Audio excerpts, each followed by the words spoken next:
नमस्कार, राम राम सभी दर्शकों का हिमाचल प्लस न्यूज़ में हार्दिक स्वागत। मैं हूं आपके साथ ऋषपाल सिंह सोनू और आज हम उस शख्स के साथ मुलाकात करवाने जा रहे हैं जो कि किसी जान पहचान के मोहताज नहीं है, दुनिया उनको जानती है। और बात कर रहे हैं हम चंबा विधानसभा चुरा विधानसभा के विधायक और हिमाचल प्रदेश विधानसभा के deputy speaker doctor Hansraj ji के साथ खास मुलाकात। जानेंगे कि आगामी चुनावों के बारे में उनकी रणनीति क्या रहेगी। तो करते हैं उनके साथ बातचीत। जी सर, नमस्कार।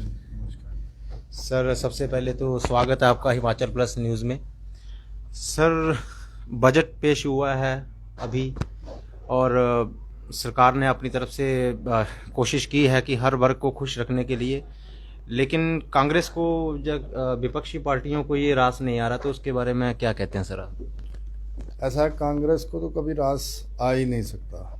जो सर्वजन स्पर्शी और सर्वजन हिताय बजट हो, वो हर व्यक्ति को जो लाभ देने वाला बजट हो, जो कांग्रेस की छाती पर एक तरह से कील लगाने वाला बजट हो।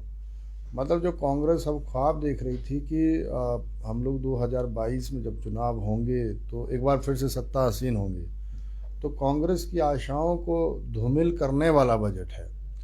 माननीय मुख्यमंत्री जी ने एक आम व्यक्ति को नज़र में रखते हुए ये बजट दिया है। आप देखेंगे इसमें जो निम्न तबके से जुड़े हुए हैं, जो दिहाड़ीदार है, अभी इतना 50-50 रुपये का हाइक कब देखा था? कभी नहीं होता था। आंगनवाड़ी वर्कर, आशा वर्कर्स, ये जो बिल्कुल लोगों के बीच में काम कर रहे थे, इनके लिए किया है। चौकीदार जिनकी कोई सुध बुध नहीं लेता था, प्रधान जिनको कोई नहीं पूछता था, उप प्रधान, मेंबर, इस तरह से और जो म्यूनिसिपैलिटी से जुड़े हुए लोग हैं। बोलने का अभिप्राय ये है जो सीधा जनता को डायरेक्ट हिट करता है, जिससे जनता प्रभावित होती है। और सबसे बड़ी बात क्या है, जो ये 3 सिलेंडर जो फ्री में देने की बात कही है, और मुख्यमंत्री जी ने जिस तरह से हिमकेयर को जो है वो कहा कि अब थ्रू आउट ईयर जो है वो उनके कार्ड्स बनते रहेंगे, 5 लाख का बीमा जो होता रहा है वो होता रहेगा। फिर सबसे ज़बरदस्त जो बात हुई है, जो पेंशन में इन्होंने सीधा डायरेक्ट कहा है कि जो 60 साल के ऊपर होंगे उसके लिए किसी तरह की आय की कोई ज़रूरत नहीं रहेगी, आय सर्टिफिकेट। तो इस तरह का जब बजट पेश होता है तो जाहिर सी बात है कि जो अपोजिशन है उसके लिए ऑक्सीजन तो मिलने वाली है नहीं। अब तो कांग्रेस तो खैर इसको कहेगी कि जी चुनावी बजट है, फलाना ये है वो है, वो उनका धर्म है, उनको करना भी चाहिए। लेकिन जनता समझती है कि कोविड की इस महामारी के दौरान भी इस तरह का बजट पेश करना, मुझे लगता है ये ऐतिहासिक बजट है। सर, ओपीएस का इस समय जो मुद्दा जो गरमाया हुआ है, इसके बारे में किस तरह से देखते हैं सर? ओपीएस जो है वो महत्वपूर्ण चीज़ है। ओपीएस पेंशन होनी चाहिए, मैं भी इसकी वकालत करता हूँ। कर्मचारी अधिकारियों ने जो जो जब जब कहा वो हमारी सरकार ने पूरा किया है। इसको पॉजिटिव तरीके से लोगों को इस तरह से लेना चाहिए, किसी के हाथ में नहीं खेलना चाहिए। लोगों का जैसे बंधुआ मजदूर बन जाना, कांग्रेस जो है वो अभी खामखा की इनको वो कर रही है, बलगरा रही है। जबकि वीरभद्र सिंह जी ही थे जिन्होंने ये पेंशन बंद की थी, 2003 की बात हुई है ये। लेकिन फिर भी माननीय मुख्यमंत्री जी ने ये जरूर कहा है कि आपके जितने वेतन आयोग थे वो सारे के सारे हमने लागू किए। कोविड के दौरान हमारी 1.5 साल जो है वो सैलरी कटती रही। कर्मचारियों का एक दिन का वेतन जो है उनके कहने के बगैर हमने नहीं काटा है। तो इस तरह की हितैषी सरकार जो सदैव कर्मचारियों के साथ खड़ी रही है, कर्मचारियों के लिए काम करती रही है, कर्मचारियों को भी ये समझना पड़ेगा। हिमाचल की जो जीडीपी है उसके अगेंस्ट जो है वो हमने अपॉइंटमेंटें दी हुई हैं। अभी लगभग जो है वो 42,000 करोड़ का कर्जा कांग्रेस छोड़ के गई थी। अब हम जो इंटरेस्ट है उसको पे करने के लिए ही मतलब ये सारी चीज़ें कर रही है। जो हमारा बजट है उसका 29% जो है वो कर्मचारियों और अधिकारियों की तनख्वाहों पे ही जाता है। बोलने का अभिप्राय ये है कि हम लोग कोशिश कर रहे हैं और माननीय प्रधानमंत्री जी से माननीय मुख्यमंत्री जी ने वार्ता की हुई है। इनको पेशेंस रखने चाहिए और पेशेंस रखें, और तो कोई चारा है नहीं। अब जबकि हिमाचल की स्थिति ऐसी है नहीं कि हम एकदम से ये सारा जो है वो लागू करें।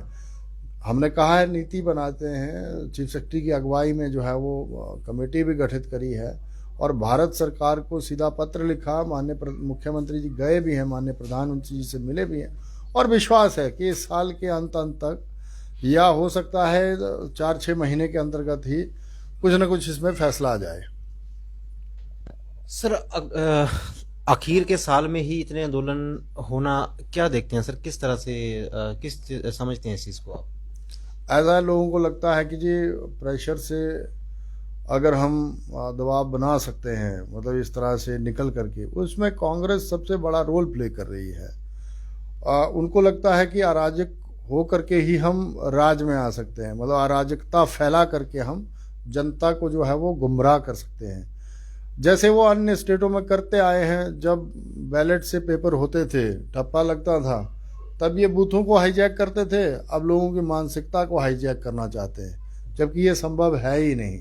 हमने कहा है कि जो आम मासेज है, जो घर में रहता है, जिसको रोजगार की दिक्कत है या जो बड़ी सारी समस्याओं से दो चार होता रहता है, उसके लिए काम करने की ज़रूरत है। सड़क, शिक्षा, स्वास्थ्य और पर्यटन, कृषि, बागवानी, इस पे काम करने की ज़रूरत है। स्वास्थ्य अच्छा हो, ये सारी चुनौतियां जो हैं वो आज की डेट में हिमाचल में हैं। लेकिन कोई ये माननीय मुख्यमंत्री ठाकुर जयराम जी प्रदेश के मुख्यमंत्री बने तब थोड़ी ना शुरू हुई। जो कह दें कि हमारा 6 बार का चीफ मिनिस्टर रहा है, तो वो देना जवाब कि भाई तुम पे तो आरोप भी लगे हैं, 6-6 करोड़ रुपए लिए, ये किया वो किया। तो हम किसी को आरोपित भी नहीं कर रहे हैं, लेकिन कांग्रेस को ये जरूर सोचना चाहिए कि बलगरा करके जो है वो तुम सबके लिए जो है वो दिक्कतें क्रिएट करते हो। मुफ्त में न कभी किसी का भला हुआ है, न कभी किसी का भला होगा। देश आपका है, राज्य आपका है, गांव आपका है। तो अगर कोई विषय रखना भी है, नेता आपका है, विषय रखो सौहार्दपूर्ण तरीके से। तो इनको लगता है कि भाई चुनावों का वर्ष है, को किसी को भी आंदोलित कर दो, लेकिन जनता समझती है और सब ठीक होने वाला है। और जब चुनाव आएंगे तो माननीय मुख्यमंत्री जी फिर सरकार रिपीट करेंगे। सर आप चुराह से 2 बार विधायक चुन के आए हैं, विकास भी जी तोड़ हुआ है वहाँ पर, विपक्षी पार्टियों को कुछ रास नहीं आ रहा है, तो किस तरह से देखते हैं सर? विकास तो हुआ है वहाँ पे, लोगों के जनता खुद कहती है, लेकिन कुछ एक लोगों को रास नहीं आ रहा है, तो किस निगाह से देखते हैं सर? ऐसा है, जब आप सियासत में होते हैं और लगातार 2 बार या 3 बार बन जाएं तो फिर 100 चीज़ें चलती हैं। लेकिन मेरा मानना यही है कि जिस विधानसभा क्षेत्र का जिक्र कहीं पे होता नहीं था, उस विधानसभा क्षेत्र की पहचान माननीय मुख्यमंत्री जी के आशीर्वाद से आज बनी है। दूसरा, जो चंबा से सियासत करते थे, चंबा से ही लोगों को गुलाम बना करके, अपने बस्ते उठवा करके, बैग उठवा करके उनसे वोट लेते थे। और एक वक्त तो ऐसा था जब व्यक्ति को नेता से मिलने के लिए जो है वो तीसरे चौथे आदमी को पकड़ना पड़ता था। ऐसी तो हमारी स्थिति थी। अब वहाँ पर जहाँ कभी एक डिवीज़न ना रहा हो, आज 2-2 डिवीज़न हो जाते हैं। जहाँ कभी पीएचसीओ में डॉक्टर नहीं होते थे, आज वहीं 17-17 डॉक्टर काम करते हैं। जहाँ एक 100 रुपये का चालान कटवाने के लिए 100-100 किलोमीटर जाना पड़ता था, ऐसा सब जज कोर्ट वहाँ पर है। ITI उठा करके ले जाते हैं, हमने वो वापस दिलवाई। जहाँ मतलब मेरे को विरासत में जो है वो 15-16 सड़कें ही मिली थी, आज 200-200 सड़कें हो चुकी हैं। तो समय तो बदला है, मतलब समय ने जो है वो स्थिति बदली है। और जनता ने जिस तरह का सहयोग किया है, उसी सहयोग के मद्देनज़र ही हमने जो कर सकते हैं वो करने की कोशिश की है। और सबसे सुखद स्थिति ये होती है जब आपकी आलोचना जो है वो पूरे प्रदेश में होती है। वो इस वजह से कि आज बजट का ये हिस्सा जो है वो चुराहा चला गया। आपके सदर के लोग जो हैं वो आपकी मुखालफत इसीलिए करते हैं कि जी अब जो चीज़ें हैं वो चुराहा की तरफ मूव होना शुरू हुई, हमारी बात होना शुरू हुई है। ये हम सब के लिए बहुत बड़ा एक वो है। और मैं समझता हूँ कि कुछ तो हुआ है, इसीलिए लोग चर्चा करते हैं और हम लोग अच्छी स्थिति में हैं। और मुझे पूर्ण विश्वास है कि जैसे हम लोगों ने काम किए हैं, काम की बिना पे हम और आगे जो है वो इस चुराह को ले जाएंगे। हमने जनता को कहा है कि अभी बस 3 से 4 साल की हमें ज़रूरत है, फिर आपको जो है वो कांगड़ा, हमीरपुर, बिलासपुर, शिमला, ये जो थोड़े एडवांस से मंडी के विधानसभा क्षेत्र हैं उनके बराबर ला करके खड़ा कर देंगे। और तब आप सोचोगे कि आपकी गिनती भी अब एस्पिरेशनल बैकवर्ड या रिमोट एरिया के रूप में नहीं होती है, लोग आपके पास आना शुरू हो गए। तो हमारी स्थिति बदली है और बदलेगी, और आने वाला समय जो है वो हम सब वहाँ के लोगों का है। चुराह की जनता को किसी तरह के फिक्र की कोई ज़रूरत नहीं है। सर, आप गरीब परिवार से संबंध रखते थे, आज किस जगह पे देखते हैं अपने आप को? क्या आज भी हंसराज जी उसी साधारण जिंदगी व्यतीत करने में विश्वास रखते हैं? ऐसा जिंदगी जो है वो निरंतर संघर्ष का नाम है। जब आप लगातार संघर्ष करते हैं तो पड़ाव आते हैं। जहाँ से हमने शुरुआत की, तो जब आपके पिता मजदूरी करते हों और फिर 4 भाई पढ़ते हों, सिस्टर जाती हो स्कूल, तो वहाँ से आकर के यहाँ तक पहुँचना अपने आप में चमत्कार भी लगता है और दूसरा जन्म लगता है आदमी को। लेकिन जैसे थे हम वैसे ही हैं, मतलब कोई अपने आप को बदलने की कोशिश की भी नहीं है और न बदले हैं, न बदलने की ऐसी कोई सूरत नज़र आती है। हमारी शिक्षा दीक्षा, हमारे संस्कार, हमारे मूल्य, हमारा जो धार्मिक जो महत्व की चीज़ें हैं वो दिल में कूट कूट के भरी हुई है। इसीलिए अपने आप को हम माता पिता के आशीर्वाद से, गुरुजनों के आशीर्वाद से अपने आप को संजोने में, समेटने में काफ़ी कामयाब हुए हैं। मेरे को कभी दिक्कत नहीं आई कि हम जब मुफलिसी के दौर से भी गुजर रहे थे तो रंज नहीं था उस बात का, और जब आज थोड़ा बहुत चल फिर रहे हैं ढंग से, तो तब इस बात का बड़ा कोई हर्षोल्लास भी नहीं है कि हम बहुत अच्छी स्थिति में हैं। हाँ, ये ज़रूर है कि कभी जब बसों में चलते थे तो वक्त का पता लगता था, अब जब अच्छी गाड़ी में चलते हैं तो वक्त का पता नहीं चलता। ये दौर में बदलाव होता है। पर ये ज़रूर है कि इंसान को अपने जीवन में आया है तो मेहनत करनी चाहिए जिस चीज़ के लिए आया है, और जिससे आपका, आपके परिवार का, आपके समाज का, आपके प्रदेश का, देश का भला हो, इस तरह की व्यवस्था आपको खड़ी करनी चाहिए। और जीवन में शिक्षा की बहुत वैल्यू है। शिक्षा जो है वो व्यक्ति को ग्रहण करनी चाहिए, और शिक्षा भी ऐसी हो जो दूसरे को महत्व देने वाली हो, दूसरे को अपना समझने वाली हो, और दूसरे का वेलफेयर जो है वो उस व्यक्ति का अपना वेलफेयर माना जाना चाहिए। इस तरह की शिक्षा हो तो ही मज़ा आता है, वरना डिग्री लेने से कभी कोई बड़ा हुआ नहीं है, ना डिग्री कभी किसी को बड़ा करती है, चाहे वो जितना भी पढ़ा लिखा क्यों ना हो। व्यवहार व्यक्ति का अच्छा होना चाहिए, व्यवहार कुशल होना चाहिए, यही सिखाता है हमें। और इसीलिए आज अच्छी स्थिति में होकर के भी हमें कोई ऐसा ईगो या घमंड की बात आती नहीं है। हाँ, ये ज़रूर है कि थोड़ी व्यस्तता बढ़ती है तो जो साथ चले हुए लोग होते हैं वो कई बार थोड़े से छूट भी जाते हैं, लेकिन समय समय पर जब वो याद करते हैं या दिलाते हैं या मिलते हैं तो फिर चीज़ें वो वैसी चलती है उसमें। जी सर, बिल्कुल जाहिर सी बात है, इतना पूरे प्रदेश का आपके ऊपर दायित्व है तो व्यस्तता तो रहेगी ही। सर, 2022 के चुनाव जो नज़दीक आ रहे हैं, तो किस तरह की रणनीति रहेगी? किन मुद्दों पे सरकार रिपीट होगी, क्या कहते हैं आप? ऐसा है, हिमाचल प्रदेश की सरकार जो है वो आदरणीय मुख्यमंत्री ठाकुर जयराम जी के नेतृत्व में हिमाचल में पहली बार इतिहास बनाई है। माननीय मुख्यमंत्री ठाकुर जयराम जी भी एक मेसन मिस्त्री के ही बेटे हैं, गरीब परिवार से आते हैं। उन्होंने हर हालात समझे हैं, और जो व्यक्ति सिराज जैसे अति रिमोट इलाके से आकर के प्रदेश का नेतृत्व करता है, हमारी जो भारत सरकार है संपूर्ण सहयोग उनको कर रही है, और शीर्ष नेतृत्व को भी उन पे पूर्णतः विश्वास है। और हमारे जितने भी जीते हुए या जो भी विधायक लोग हैं वो सब उनके साथ हैं। और जहाँ तक मुझे लगता है कि पिछली बार हमने 44 सीट्स जीती थी, 2 लोगों ने हमारा अभी तक समर्थन किया हुआ है जो इंडिपेंडेंट है। मुझे लगता है इस बार हम लोगों को 50 छूने चाहिए, जिस तरह की कांग्रेस की स्थिति है। जब से ये आदरणीय वीरभद्र सिंह जी गए हैं तब से कांग्रेस जो है वो हाशिए पे आ गई है। और जहाँ अभी कांगड़ा में हूँ तो कांगड़ा में एक ही नाम हुआ करता था, GS बाली, तो दुर्भाग्य से वो भी हमारे बीच में नहीं है। तो अब हमारी स्थिति सौभाग्य से बहुत अच्छी है, और मैं समझता हूँ कि हम अच्छा खेलेंगे इस बार।